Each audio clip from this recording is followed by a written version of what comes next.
Quem sabe se para tal tempo como este chegaste a esse reino. Agora Mardoqueu aqui, ele acrescenta uma perspectiva muito diferente.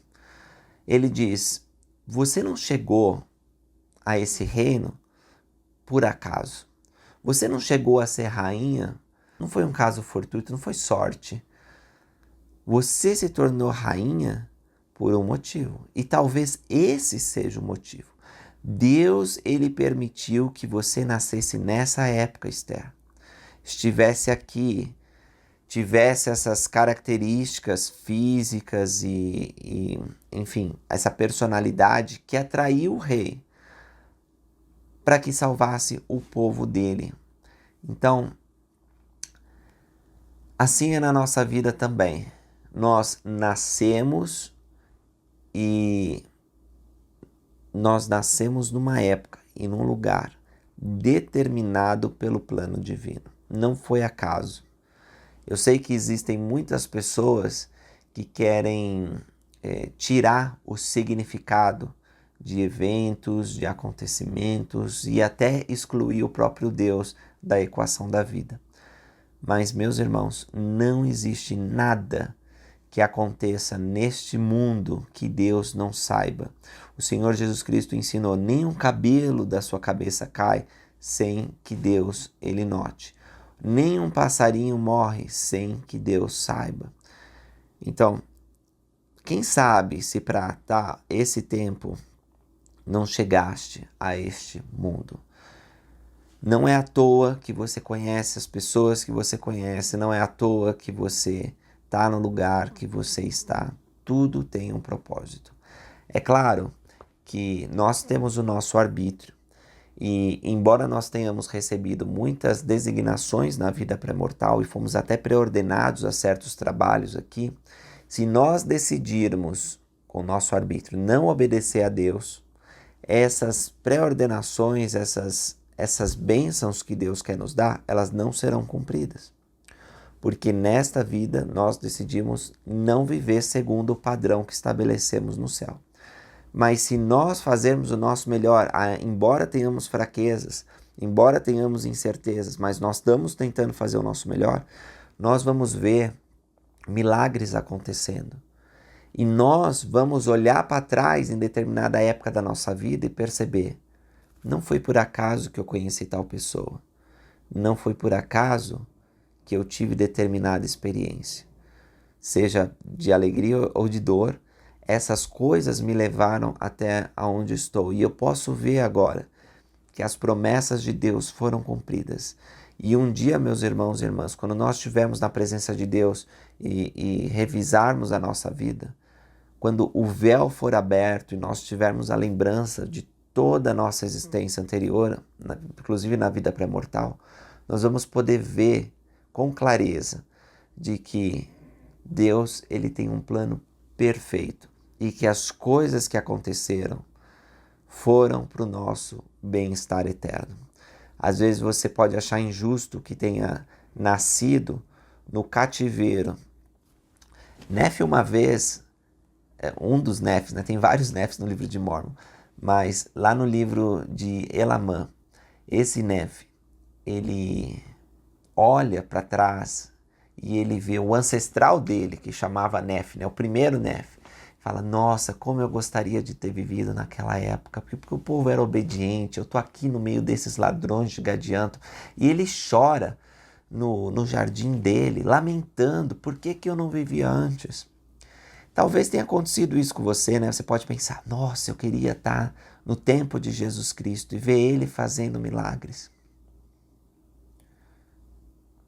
Ou eu queria estar na época de Joseph e ver a restauração do Evangelho, aqueles grandes eventos que aconteceram. Queria estar com Moisés, vendo o mar se abrindo. Queria estar com Elias, quando ele fez descer fogo dos céus. Enfim, qualquer período. Ou você pode pensar algo como, poxa, eu estou nesse país, não tenho muitas oportunidades educacionais, não tenho muitas oportunidades de ganhar dinheiro. Por que eu nasci aqui? nessa pobreza, nessa dificuldade, sendo que outras pessoas têm tantos privilégios e eu aqui? Ou você pode pensar, porque eu nasci nesse lugar privilegiado, enquanto outros irmãos eles estão sofrendo com dificuldade. Enfim, existem muitas perguntas e eu não posso prover todas as respostas. Mas uma coisa eu sei, meus irmãos, todas as circunstâncias do seu nascimento, mesmo que você venha se tornar uma órfã como Esther, mesmo que você esteja no cativeiro e seu povo disperso, todas as coisas que são circunstâncias difíceis que estão na tua vida, elas não são em vão. Você pode usar essa situação para o seu eterno bem-estar, para o seu aperfeiçoamento. Essas dificuldades podem te refinar e te levar a ser mais semelhante a Jesus Cristo. E mais que isso, assim como as dificuldades de Esther e as circunstâncias dela levaram ela para uma posição de nobreza, também ajudaram ela a salvar o povo inteiro dela, como nós vamos ver. E isso pode acontecer, você pode ser um salvador nesses últimos dias, ajudando as pessoas a chegarem a ser Jesus Cristo. Bom, o que vai acontecer aqui é que Esther disse, tudo bem, eu vou entrar na presença do rei, mas eu preciso de uma ajuda tua e dos outros que acreditam. Vai, ajunta todos os judeus que se acharem em Suzã e jejuai por mim, e não comais nem bebais por 3 dias, nem de dia, nem de noite. Eu e as minhas moças também assim jejuaremos, e assim irei ter com o rei, ainda que não seja segundo a lei. E se perecer, pereci. Que resposta corajosa de Esther. Se perecer, pereci. Se eu morrer, morrerei.